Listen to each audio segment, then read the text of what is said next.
angels and the community. His ashes rest in the columbarium of the Memorial Garden. From the very beginning, women of the Altar Guild, working quietly behind the scenes, cared for linens and silver, then carefully prepared the altar before and after each service. There was a choir directed by my Aunt Betty Sears. We practiced every Thursday afternoon. It was not an option in my family. I was expected to be in the choir. Father Hubbs hired Dorothy Bunk in 1984 as organist and choir director. There was very little room for choir. There was a pipe organ up there. We were really cramped, and to get up there was kind of an ordeal too. Narrow, circular stairway on each side. There were no good lights in the parish hall, so we grouped ourselves pretty close to the kitchen, and we could turn the kitchen lights on, and that provided a little more light. The choir was very good.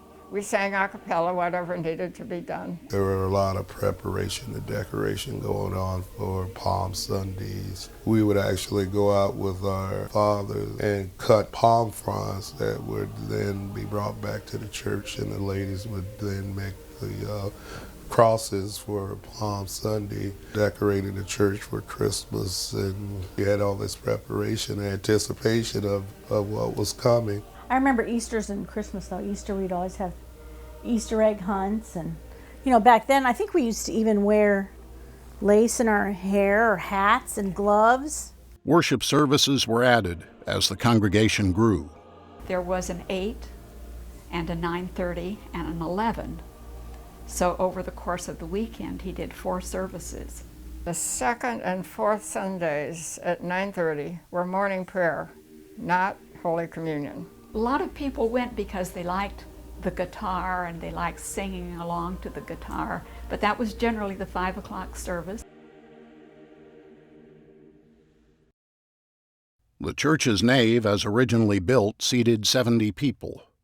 As the parish grew, the worship space was enlarged and enhanced, but the original architectural values were maintained. The church was different from what it is now because the red doors faced periwinkle. And where the columbarium is and the memorial garden is now, that was just the coffee hour. When the nave of the church was extended by 20 feet, that meant that the balcony had to be extended, and it had to be structurally sound and engineered correctly, and then determine what space would be allotted to the pipe organ. A new pipe organ was installed in the expanded nave, but it had acoustical shortcomings. As the 20th century was closing, an organ consultant had been hired to examine new approaches. Stained glass windows were created by local artisans. The original ones, I think, were by Frida Ayurka, but then when they enlarged the church, we needed more windows, and there were some suggestions done by parishioners, and then Tom and Joan Kelleher, who had a stained glass studio in North Fort Myers, were commissioned to do them. Joan herself designed the angel window, and then that choir tower was built. For some of the Easter services, they had seating out on the porch. Then that was closed off, and a side entrance was there. And I remember this cottage when we took our confirmation classes, and we would come here. The parish hall didn't exist as we know it today. There was like a wing that was a parish hall, and then there was behind it another wing that was the offices. And I think the Sunday school was in there too at that time. There was no Noah's Ark building. There was no office building. They built what is now the offices as Noah's Ark. They just needed more space again. So they built that larger building in the back. What is now the office building became the choir room and the Sunday school room. The cottage was the vicar's residence until Father Dodd was called.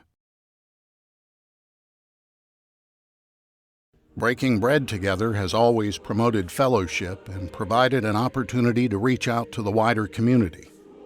Potluck suppers, luncheons, and fundraising suppers were well attended. The kitchen was very, very old and had a great big gas stove. The gas tank was out behind the church, and because of the concern of fire, Father Dodd always made sure that it was turned off from the outside. Everybody would want Father Dodd to taste their food. But I do remember the shrimp dinners that Peg put on, and they raised quite a bit of money. They had, I think it was Peggy's Pies. It was very successful. People loved it.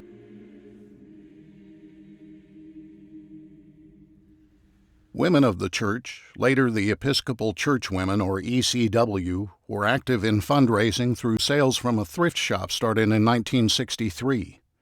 Edna Kearns and Elise Fuller sold donated clothes on the porch of a former hotel.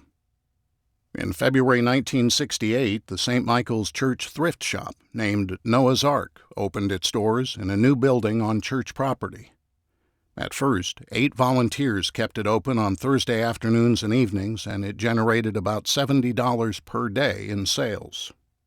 A larger building was completed in 1990, and it was doubled in size by 1999. An annual fashion show began in 1966 and continued to be very popular. And of course, we all wore each other's clothes, and you could see sport coat going up the aisle that your husband had had. And the shoes always had the dollar sign on them, like this on the bottom. So when people would kneel down for communion, you could always look up and see where the shoes came from. There were 3 ladies that sort of ran the Ark. They didn't sort of, they ran the Ark. And they invited me to be on the board of Noah's Ark. However, we never had a board meeting.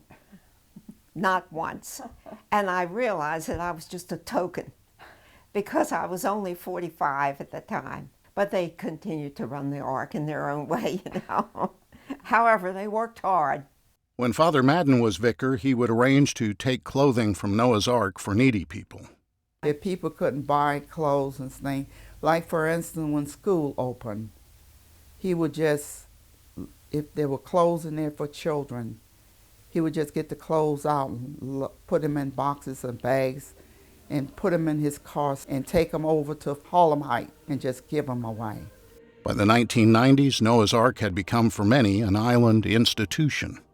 I was just absolutely amazed at how much the Ark earned, what wonderful things we could do with it, and I was very much taken with the idea of getting involved. And it didn't take long to get very involved. People are very, very supportive in giving us their donations. We have customers who come every single day. We expect to see them. If they don't show up, we're concerned. We really are. As with many St. Michael's ministries, the Ark workers find emotional support and new friendships. It's good therapy. Very good therapy. Noah's Ark continues to serve the community by supporting many charities near and far, and by the sale of used goods for others' use.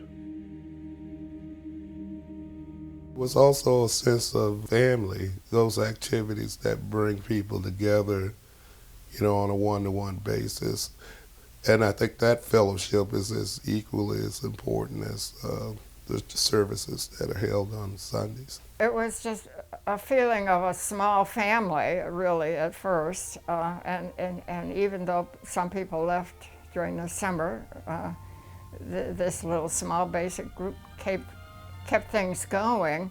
My time at this church, what it taught me was having a true personal relationship with God. Whether you worship in any particular church, building, or otherwise.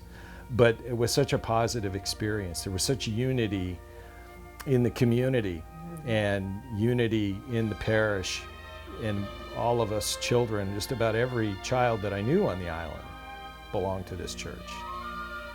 So that cohesiveness is stuck with me, and I have a fond, good feeling every time I drive by this church. I always found the church welcoming, and I felt at home the first time I came. I kind of grew up in the church. We spent a lot of time. All my memories are tied with the church. I believe the heart of the community of Sanibel grew out of this church.